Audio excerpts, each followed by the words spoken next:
Hari Bol. Jaya Radha Madhava Kunja Bihari.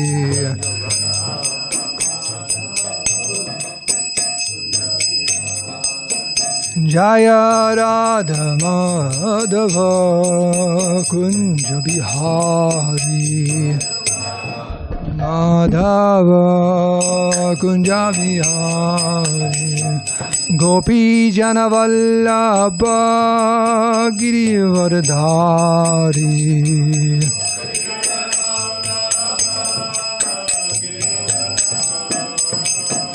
Gopi Jana Vallabha Girivardhari.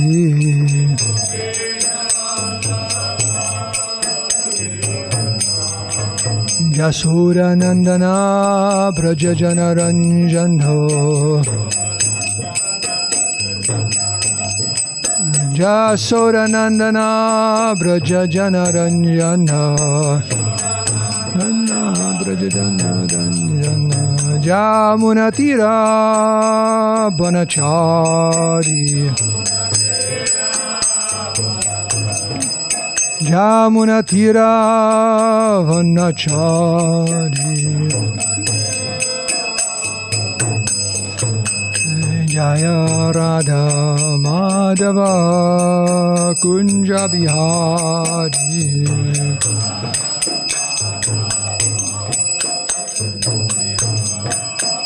Jaya Radha Madhava Kunja Bihari.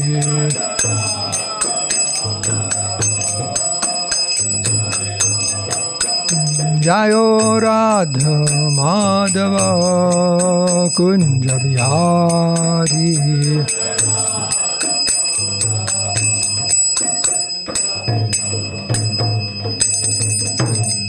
Shri Shri Radha Madhava ki, Shri Shri Radha Giridhari ki Jai. Jayo Vishnupad Paramahamsa Parivrajika Jaja Shodhara Shri Srimad. His Divine Grace of Vaichanana Aravinda Bhakti Vedanta Swami Srila Prabhupada ki Jai. Jai Om Vishnupad Paramahamsa Parivrajika Jaja Shodhara Shri Srimad. His Divine Grace Srila Bhakti Siddhanta Saraswati Goswami Maharaj Prabhupada ki Jai. Nantakoti Vaishnava Vrinda ki Jai. ISKCON Foundercharya, BBT Foundercharya, Srila Prabhupada ki Jai. Grantara Srimad Bhagavatam ki Jai. Appearance day of Vrindavan Das Thakur ki Jai. Go Premanandi. All glories to the assembled devotees, all glories assembled devotees, all glories assembled devotees, all glories, Sri Sri Guru and Sri Gauranga. Om Namo Bhagavate Vasudevaya. Om Namo Bhagavate Vasudevaya. Om Namo Bhagavate Vasudevaya. Okay, so first read a little about Vrindavan Das Thakur, eternal associate of the Lord, who appeared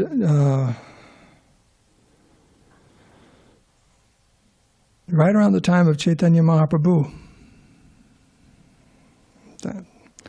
So, very important acharya in our line because he is the described as, even Krishnadas Kaviraj Goswami in his Chaitanya Charitamrita says he is the real biographer of Chaitanya Mahaprabhu's pastimes. So read a little bit, there's a short description here.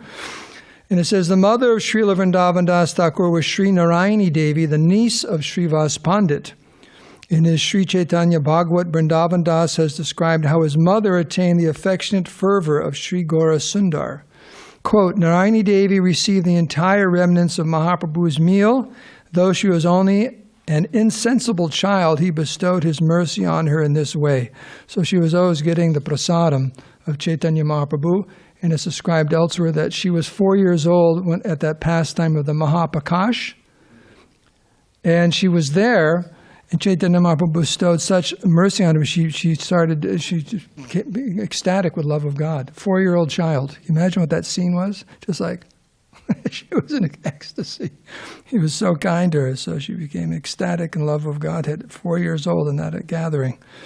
Also, as a result of this mercy, Srila Vrindavan Das Thakur, whose life and soul was Sri Gaur Nityananda, took his birth from her womb. He hasn't mentioned the name of his father. It is mentioned somewhere else, something like Vaikuntanath, something like that. It is believed that Narayani Devi was married to someone at Kumaharta. However, while she was still carrying the child in her womb, she was widowed. Being reduced to a condition of poverty by the loss of her husband, she finally accepted shelter in the house of Sri Vasudev Datta Thakur at Mamganchi, where she helped with the housework. Here, Vrindavan Das began his studies. In the preface of Sri Chaitanya Bhagavat, Srila Bhakti Siddhanta Saraswati Thakur has written, Narayani Devi raised her child in the home of the father of Sri Malini Devi, where she had accepted shelter. There's an ecstatic relationship between Narayani Devi and Malini Devi, who is Srivas Thakur's wife. You know what that is? In Krishna Lila, Malini is Ambika, who is one of the main nurses of Krishna. And her younger sister, that's Narayani Devi in Krishna Lila. So they were sisters. So there's a close relationship here in Chaitanya Lila. Vrindavan Das was born 4 years after Mahaprabhu took sannyas. And when Mahaprabhu disappeared, he couldn't have been more than 20 years old. That's Vrindavan, couldn't have been more than 20 years old. He was initiated by Sri Nityananda Prabhu and was apparently the last disciple whom Sri Nityananda accepted. He accompanied Sri Janava Mata to the Keturi Mahamahotsav. Sri Krishnadas Kaviraj Goswami has glorified Vrindavan Das Thakur as the Veda Vyas of the pastimes of Sri Chaitanya Mahaprabhu, just as Veda Vyas has compiled all the Vedic literatures and Bhagavatam, and so in this way. Quote, the pastimes of Krishna have been described in the Srimad Bhagavatam by Veda Vyas. Vrindavan Das Thakur is the Veda Vyas of the pastimes of Sri Chaitanya. He has composed Chaitanya Mangala, the name was changed, Chaitanya Bhagavat, which destroys any inauspiciousness for those who hear it, so that we can understand the glories of Chaitanya Nitai, the essence of the conclusions regarding devotional service as expanded in Srimad Bhagavatam, and the limits of the conclusions regarding Krishna Bhakti. He has composed his great literature to uplift mankind. To compose such a work is not conceivable for a human being. Therefore, we can understand that Sri Chaitanya himself is speaking through him. I offer my obeisances tens of millions of times at the lotus feet of that person who has given us such a scripture which can deliver the whole world. That's pretty significant. Vrindavan Das Thakur Shripat, where his worshipable deities of Sri Sri Gaur Nitai are still residing at Denur. Denur can be reached by a bus from Navadvip. In that temple, there's the Gaur Nitai deities he worshipped, and then there's Radha Krishna deities that Srila Bhakti Siddhanta Saraswati Thakur established. So there are other elaborations, but because of the time, I just wanted to read a little bit about Vrindavan Das Thakur. Okay, so this morning, reading from the Bhagavatam, we'll start with text 14. So,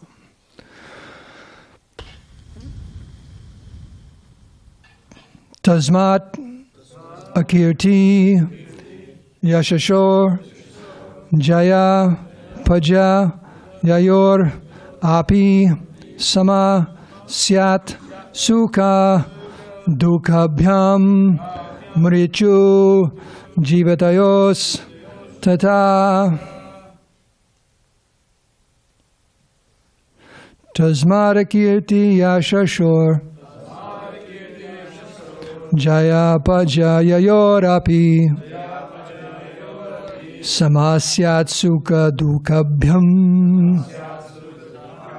Mrityur Jivitayos Tata Tasmarakirti Yashashor Jaya Pajavayorapi Samasyat Sukha Dukhabhyam Mrityur Jivitayostata Tasmad Kirti Yashashor Jaya Pajayayorapi Samasyat Sukha Dukhabhyam Mrityur Jivitayostata. Anyone like to give it a try?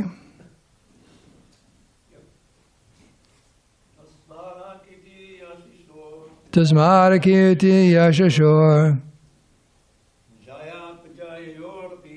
Jaya Jayoraporapi Samasyat Sukha Dukayam Mrityu Jivitayastutha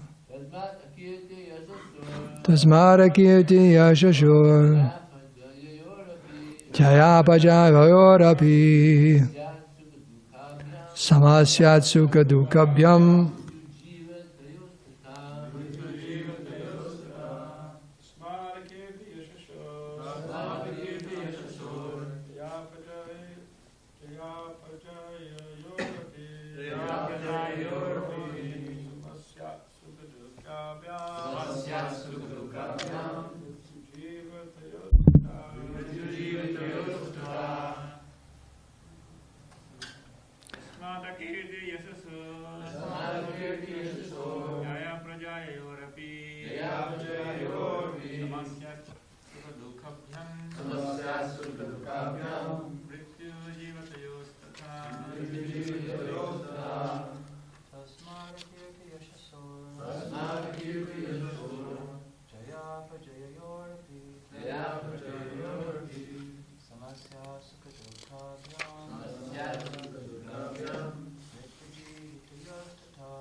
Anyone online? Is this your first time here? If you're going to chant this verse perfectly the first time you're here, you can become the temple president, okay? You want to chant it? No, I'm joking, okay. So, okay. Word for word. Let's see, back it up. I jumped ahead of myself. Tasmat, therefore, because of being fully dependent on the pleasure of the Supreme Personality of Godhead, a kirti of defamation, yashashoho, and fame, jaya, of victory, apajavayo, and defeat, api, even, sama, equal, syat, one should be, sukha dukhabhyam, with the distress and happiness, mrityu, of death, jivitayo, or of living, tata, as well as. Translation. Since everything is dependent on the supreme will of the personality of Godhead, one should be equipoised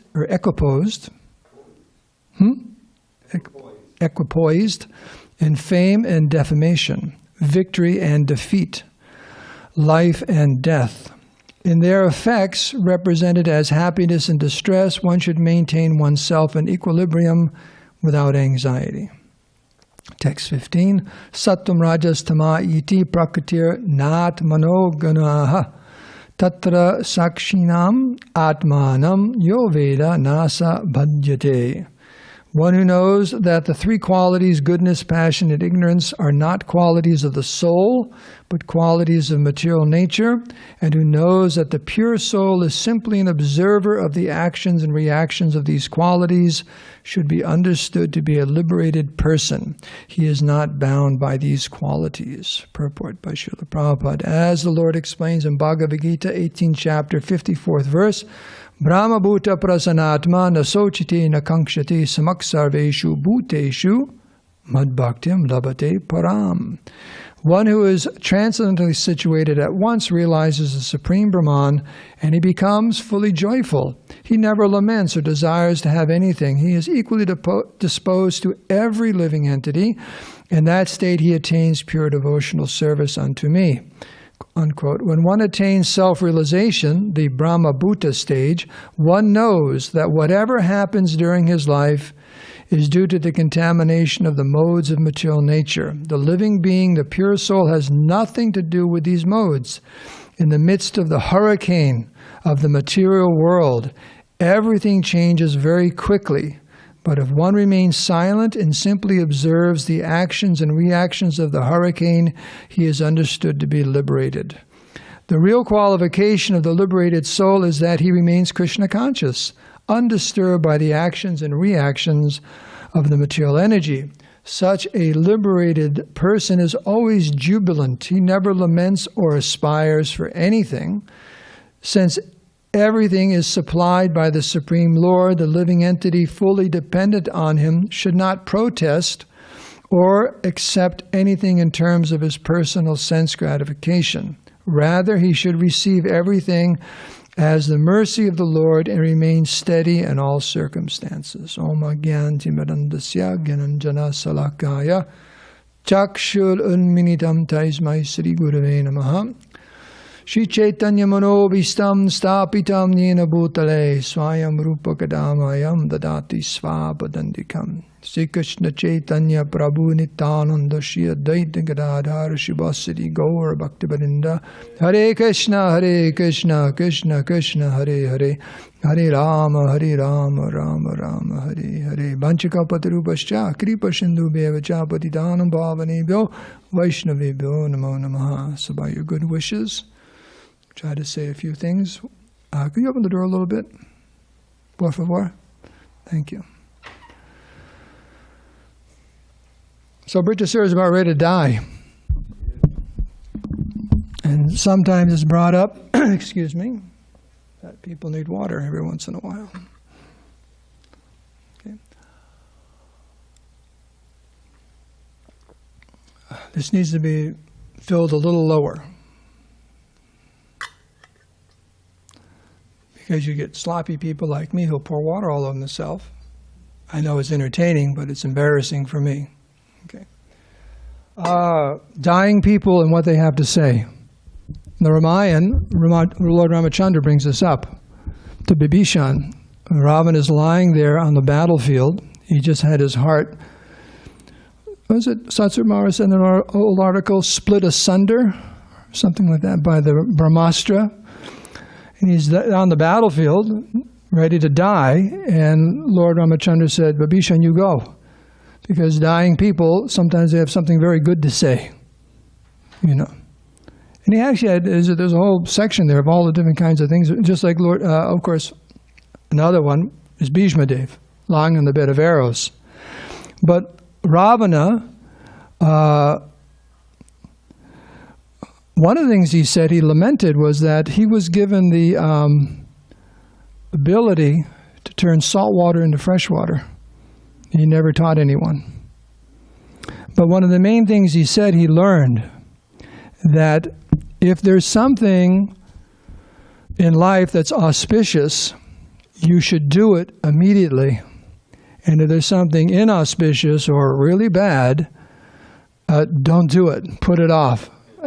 Postpone as long as you can. Of course, he's referring to his returning Sita Devi here. He was told over and over again to return Lord Ram's wife, and he didn't do it, and what happened? So anyways, some good instruction there from Ravana. So Britasura is here. He's getting ready to die, and as a devotee, he has something valuable to say. That's the point. A wise person has something valuable to say at the end. Someone who's a fool and a rascal, I don't know.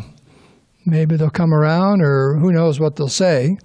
But if usually at that time, there may be some words of wisdom. And there's a lot of words of wisdom here. All these verses are his wisdom speaking to Indra, who's about ready to kill him. And this particular verse, I'm going to reference a few things. In the purport, Prabhupada refers to this verse, Bhagavatam, 4th canto, 30th chapter, text 20. And it's interesting also, at least in here, on the Veda base, in the purport to 1854, that verse is referred to twice. So let's bring that up. Here we go. So, and this is the Prachetas, the instructions to the Prachetas.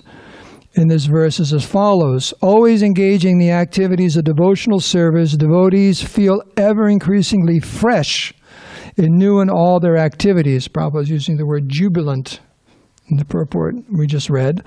The all-knower, the supersoul within the heart of a devotee, makes everything increasingly fresh. Is everyone feeling fresh this morning? Are you feeling fresh? Okay. This is known as the Brahman position by the advocates of the Absolute Truth.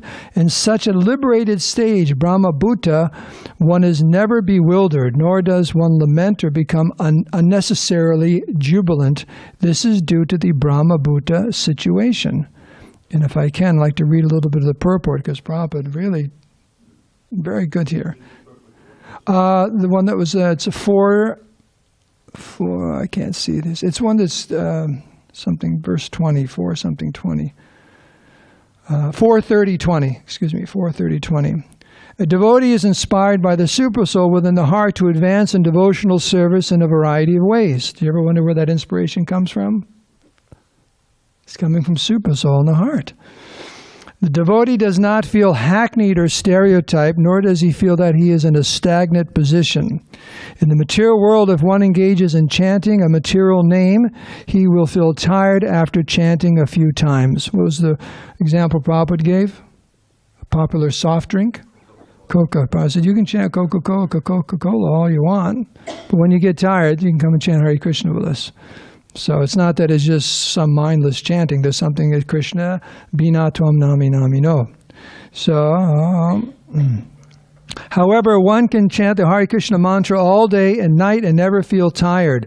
As chanting is increased, it will come out new and fresh. Srila Rupa Goswami said that if he could somehow get millions of ears and tongues, then he could relish spiritual bliss by chanting the Hare Krishna Maha Mantra. Do you ever wish you had a bigger stomach at a feast that you could accommodate? You know? Yours is pretty big, but still, the point is we don't have the capacity, right? When you eat, all of a sudden you become satiated, and if you keep eating, it hurts. It becomes painful. The very thing we thought was enjoyable becomes painful. But can you imagine if you could, just like Madhvacharya, as a incarnation of Vayu, he could eat unlimited amounts of foodstuff. Sometimes it'd be competent. He'd eat like, 1,000 bananas or something like just keep eating. Because the fire of digestion is the size of his thumb. He so you just keep eating. Like that. I mean, the Romans had a solution for that. It was pretty grotesque, but we won't bring that up in class. Okay, you can look that up later. So anyways, Rupa Goswami is saying the ecstasy and sweetness of chanting the names of God, Krishna specifically, is so unlimited that even if I had millions of ears and millions of tongues, I still couldn't catch it all the nectar. So that's what's there for us as aspiring sadhakas or devotees. There is really nothing uninspiring for a highly advanced devotee. The devotee is inspired by everything. In Bhagavad Gita, the Lord says that He is situated in everyone's heart and that He helps the living entity forget and remember. By the grace of the Lord, the devotee gets inspiration. As the verse, Tesam sata yuktanam bhajatam pratipurvakam dadami buddhi yogam tam yena mamupayanti te. To those who are constantly devoted and worship me with love, I give the understanding by which they can come to me. As stated, kushala karmananam, those engaged in auspicious activities and devotional service are guided by the Supersoul, described in this verse as Jna, one who knows everything past, present, and future. The Supersoul gives instructions to the sincere, unalloyed devotee on how he can progress more and more in approaching the Supreme Personality of Godhead. Srila Jiva Goswami in his connection says that the Supersoul, in this connection, says that the Supersoul, the plenary expansion of the Personality of Godhead, exists in everyone's heart. But in the heart of the devotee, he reveals himself as ever increasingly new. Being inspired by him, the devotee experiences increased transcendental bliss in the execution of his devotional service. There's the point that's being made here by Vritrasura in these verses. Let me see if I can bring it back. Is he's describing someone on the platform, on the spiritual platform. In the very first verse without the purport, he's talking about being equipoised. Yes. Okay.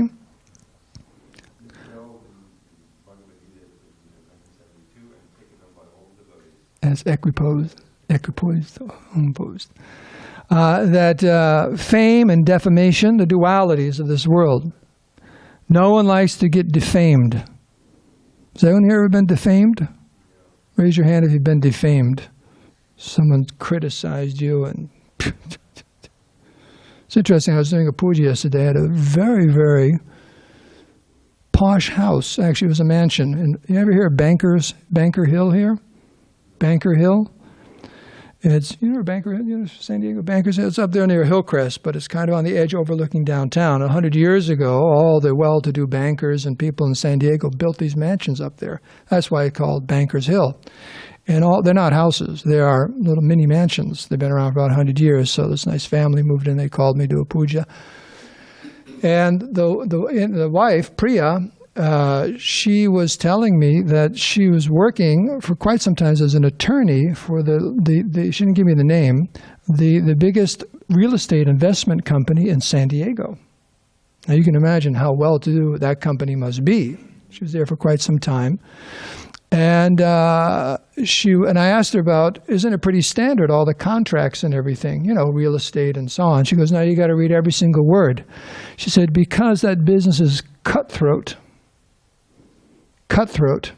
Everyone's always trying to, you know, because these are huge transactions worth millions and millions and millions of dollars, and the attorneys craft it in such a way where they get the benefit out of it, you know, the buyer, the seller, the whatever.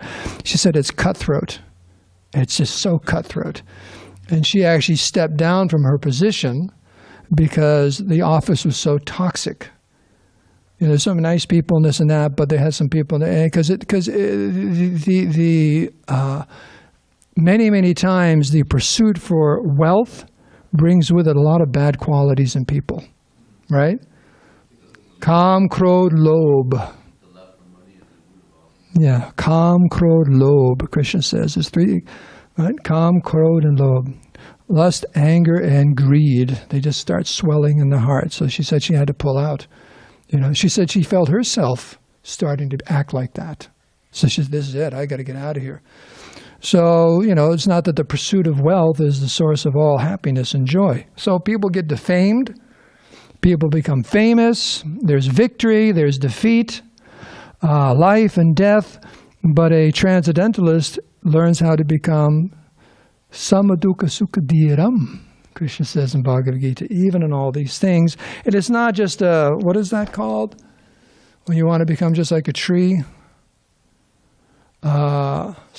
Stoic, like that. Stoicism, is that what they call it? Philosophy? You just tolerate everything. Like a tree. You ever look at a tree and think, wow, I'd like to be a tree.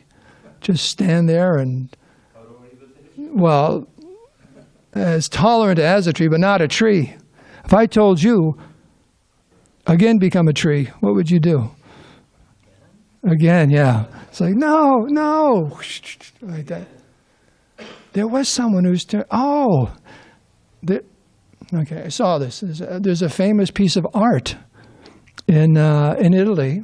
You know, it wasn't Michelangelo. It's the one that begins with a B. I don't know if anyone follows it. You know, it's just the same time. And it's like the daughter of Apollo. Or no, I think it was Apollo was attacking this young woman. She's the daughter of some demigod, right? You know, attacking her sexually. And she called out to her father, and her father turned into a tree.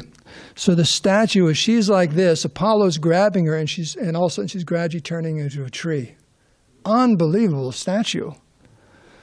So she was blessed to turn into a tree to protect herself from the advances of Apollo. Amazing pastime like that. So, but the point is, no one wants to be a tree, just dull. So it's because we have a higher taste. That's the point. Look at the time here. What the purport I just read? The devotee has a higher taste on the spiritual platform. It's called Brahma Bhuta, the spiritual platform, and even the initial platform, which is described here. Prabhupada quotes as Brahma Bhuta Prasanatma Nasochati Nakankshati Samak Sarveshu Bhuteshu Mad Bhaktim Labate Param. This isn't even the goal. This is the beginning. When you first come to the spiritual platform, certain things start happening. Prasanatma. What does prasanatma mean? Happy. Very, very happy. That's probably using the word jubilant, fresh, all these things. Life takes on a different meaning because you're not pursuing the dualities of this material world.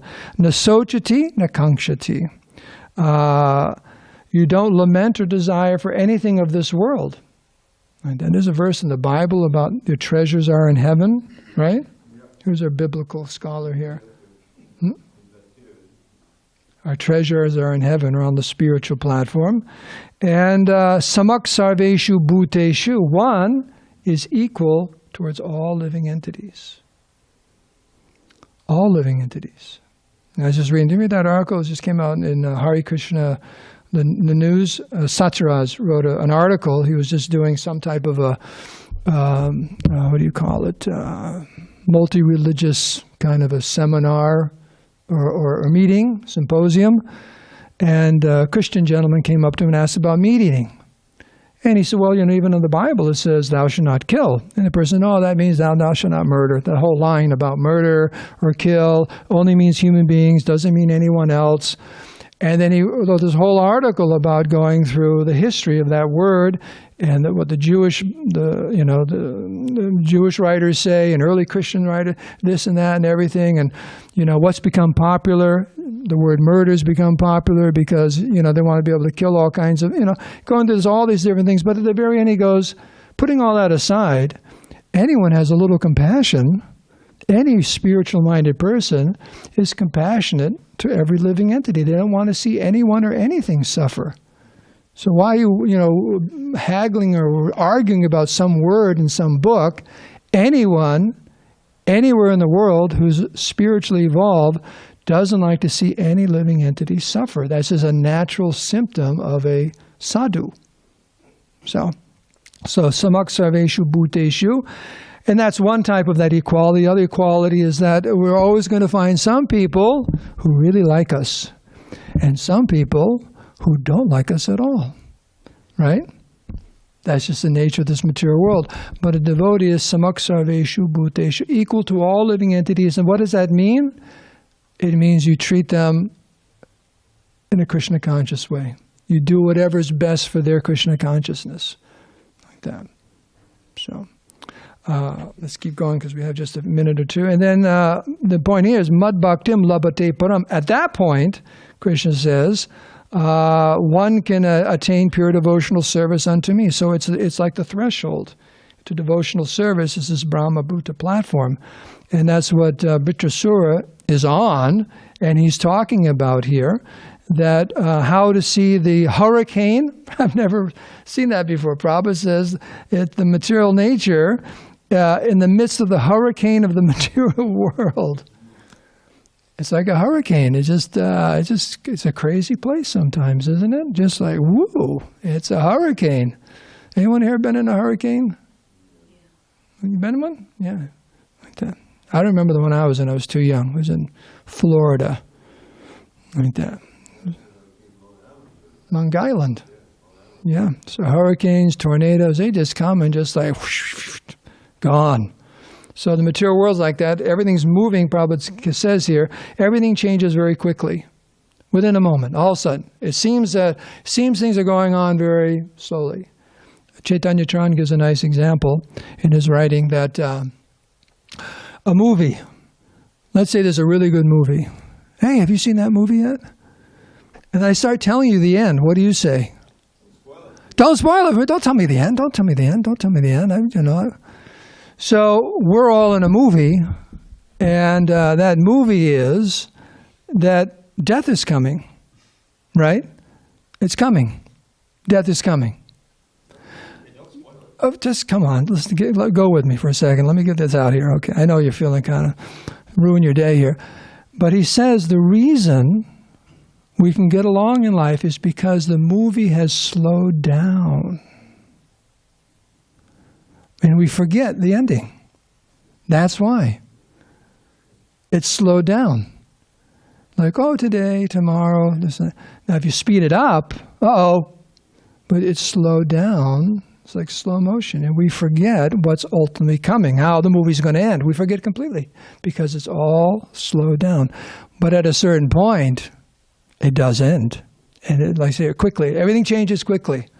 Like that. Things happen very quickly sometimes. Dramatic things in our life. Oh, we got to go here, go to there. Lost everything, gained everything.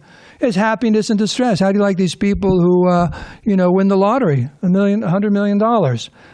Wow, things change really quick. Now what are you going to do with $100 million? How are you going to handle that?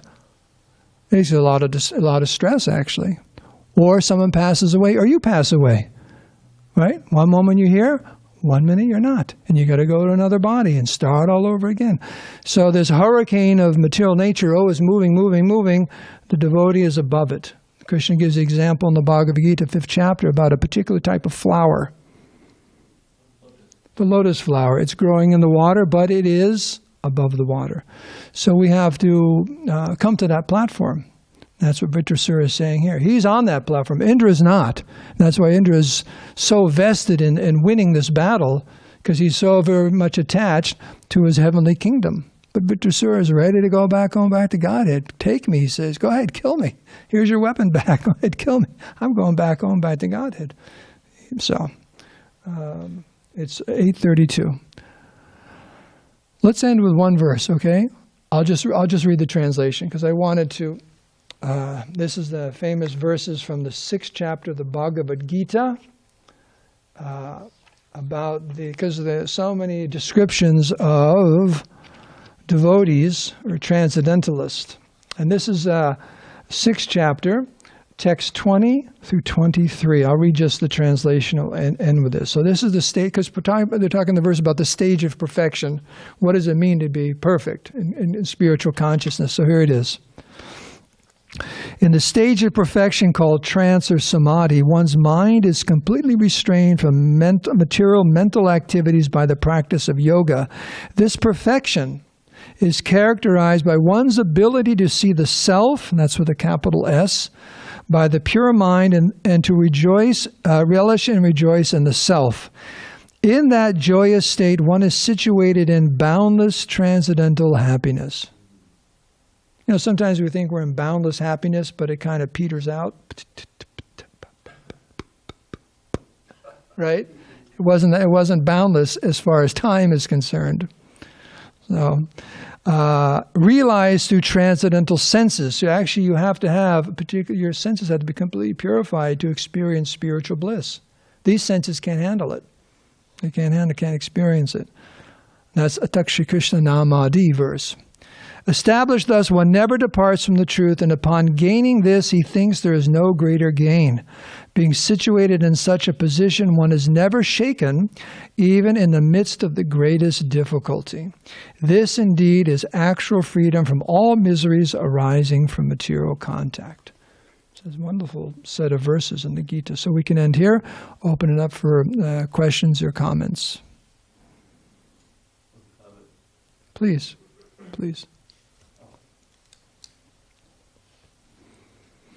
Just a little comment on this word prasanna.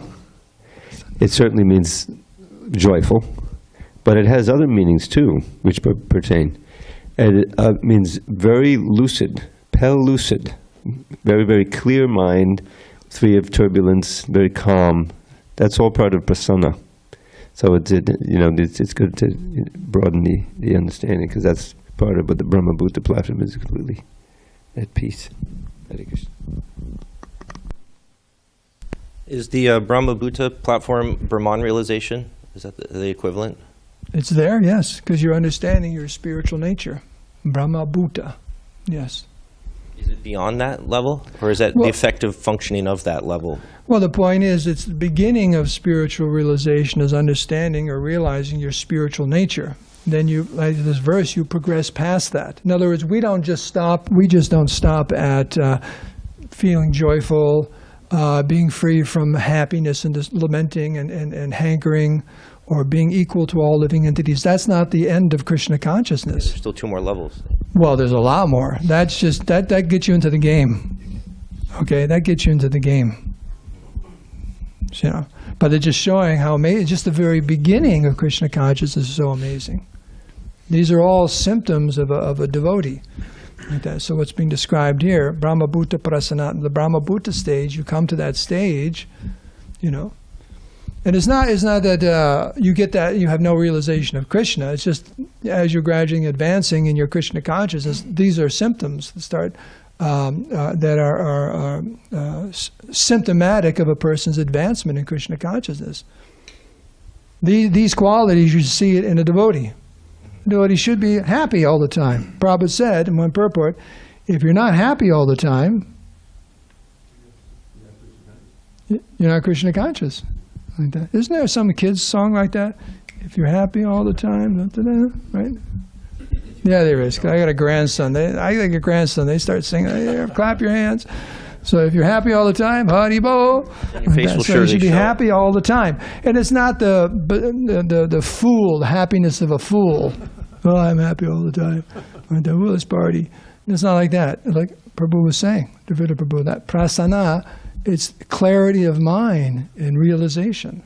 You're very happy all the time. And you're just not overwhelmed by lamentation. Oh, this happened. Or hankering. I wish I had this. I wish I had this. Can I have that? Those things are gone. They're just not there. And they're on a spiritual platform. Spiritual people hanker for things and they lament about things. That's another topic. And you're equal towards all living entities. You don't see everyone. The problem is we are programmed. When you look around and see, if I look at you, you look at me. Everyone's looking. We start thinking friend or foe. Is this person going to help me? Is this person going to hurt me? Is this person neutral? What level of on that scale is this person a friend or an enemy? We look at everyone like that. How can this person facilitate my enjoying in this material world? That's devoid in the heart of a spiritual person, because he's got no plans. Just like if I give you a bag full of rupees right now, tell you to go to Vaughn's and get something, is that going to help? Because that's not the currency, right? So a devotee, there's no currency of I'm trying to manipulate things to be happy in the material world. It's not there. It's not the currency I work in. So I hope that answers your question. So when you were describing the platform philosophically, it makes total sense. If you're not being thrown one way or the other by attachment to these extremes, you have this middle path. It seems very peaceful and calm. So how do we effectively begin to achieve that then? It's called the morning program. Okay. Morning program, meeting sadhan. Our sadhan, and I was just reading a verse, who said? I think it's Chaitanya Charana, but an article on Bhakti God, I was just looking at my notes, and it said that our sadhana is the way to attract the kripa of Krishna. Kripa means mercy. You want to get the mercy of the Lord and the devotees, you do it by good sadhana. So in other words, it's not by sadhana itself that we attain perfection. It's because good sadhana attracts the mercy of Krishna, because it's the two, your personal endeavor and the grace of God. That's what will give us success. So we can, you have a question? Yeah. Thank you for a very well-researched class. Hare Krishna. Maitreya, you have a question or comment? It's good to hear you. All right, well, the reference, I'm calling in, I hope the audio is okay. You were referencing a verse from the Gospel of Jesus Christ according to Matthew, chapter 6, verses 19 through 20. Lay not your treasures on earth where moth and rust doth corrupt and thief doth steal, but lay up your treasures in heaven where there is no moth or rust to corrupt nor thief to steal. For where thy treasures lie, there thy heart lies also. Okay. Now, I think you may be a little close to your microphone, because on this end it's hard. We heard you, but it's difficult. Very loud. Okay. Okay. Utsaha. Ecstatic devotee. One last question, then we should probably end. You were mentioning about how things could just end suddenly, and that we could leave our bodies. And I was wondering, last week you told me even the demigods come down to worship a pure devotee, leave his body. But then I was wondering again, when we leave our bodies and then our relatives start lamenting and crying, and we're there and we can't do anything to reciprocate, is it harder for us to, I guess, leave the body, or do we feel that separation and pain? Very good question about if you're there on your deathbed and you're surrounded by relatives grieving, does it make it difficult for the soul to leave? Yes, and the answer is yes. Yes. If one's very, very attached to one's family members, you can imagine the difficulty in that situation. That one doesn't want to leave, one's very, very attached, one's identifying with this particular life as the all in all. It's a very, very difficult situation. That's why it says in the Vedas, maybe all kinds of scriptures, but at the time of death, friends and relatives who gather around should be chanting Hare Krishna, chanting the names of God, or reading scripture, something to alleviate that attachment and actually make it easier for the soul to leave, because the soul realizes, yes, okay, they're helping me try to understand, I'm a spiritual being, and they're dealing with it properly also. They're trying to understand what's going on here. What's really going on here is not someone's just disappearing. They're a spirit soul, and they're moving on to the next body, and this happens to everyone. And on one hand, it's very, very sad, but the predominant emotion should be let's help that person go on, because there's something called the law of the last thought. You ever hear of that one? The law of the last thought. It's there in the 8th chapter of the Bhagavad Gita. Yam yam vapi smaram bhavan. Whatever we think about at the time of death, guess what? That's where we're going. That's called the law of the last thought. It's right there, Krishna explains. And what determines what we're thinking at the time of death? All our actions during this lifetime, but also, see, Krishna's calling you right now. You got to go. He's got to go. Everyone chant Hare Krishna, he's leaving. Hare Krishna, Krishna Krishna, Hare. He's going, he's leaving. Hare Krishna, Hare Krishna. Okay, he's got to go, see? That's the hurricane of material existence. Things change very quickly. You're just called away. But it's very important. That helps. If the family members can help us remember Krishna at the time of death, it's helpful for the soul and helpful for them. So we can end here. All glories to Srila Prabhupada.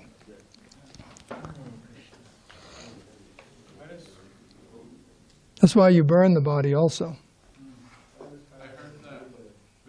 Helps the soul.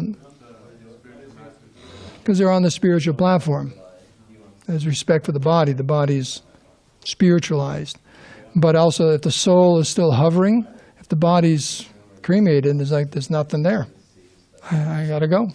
It helps them become detached, if by chance they're around. Okay.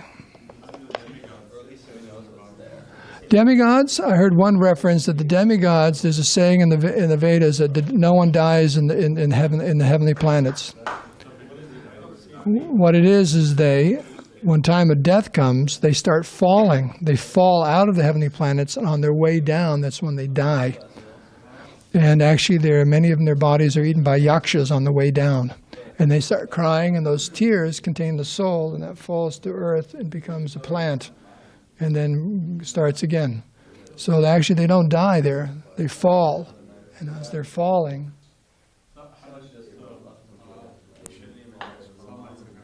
I mean, not every situation, because here we have a battle, and they're dying.